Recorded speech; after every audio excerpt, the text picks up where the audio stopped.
என்னம்மா உங்க அண்ணன் ஆளை காணோம்? இப்பதாங்க வெளில போனாரு. சாப்பிட்ற டைம் ஆச்சே, இந்த டைம்ல வெளியே போக மாட்டானே. சாப்பிட்டு தான் போனாரு. அதானே பார்த்தேன். மவனே, அப்பா மவனே, பாப்பா பாப்பா உள்ள வாப்பா, உள்ள மவனே. வாப்பா. வாங்கப்பா வாங்கப்பா உட்காருங்கப்பா. இலே மவனே, நல்லா இருக்கியாடா? டேய் என்னடா அப்பனா மரியாதை இல்லாம பேசுற? என்னங்க நீ கம்முன்னு இரு. உன்னை எவன்டா ஃபர்ஸ்ட் வீட்டுக்கு வர சொன்னது? இலே மவனே, காடு கிடலாம் வித்துட்டு உன்னை பார்க்க வந்தேனடா.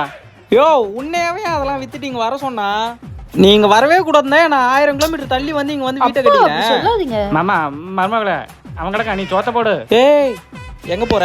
சோறு அவன் போடுறது. சோறு கேட்டா நீ போடுவியா? பசியோட டேய், இருப்பாங்க. சோறுலாம் கிடையாது, இருந்து போடா. மவனே மவனே, உன்னை பார்க்க ஆசையா வந்தா. டேய் டேய் டேய் டேய் கண்ணுல தண்ணியே வரல, கண்ணு உள்ள விரல விட்டு ஆட்டினா நாய் போட்டு ஆட்டிடுவேன். எழுந்துடுறா, எழுந்து போடா. உனக்கு எவன்டா ஃபர்ஸ்ட் வீட்டு அரிசி எவன்டா குத்துது? ஐயா மருமகன் கொடுத்தாண்டா. மருமவனா?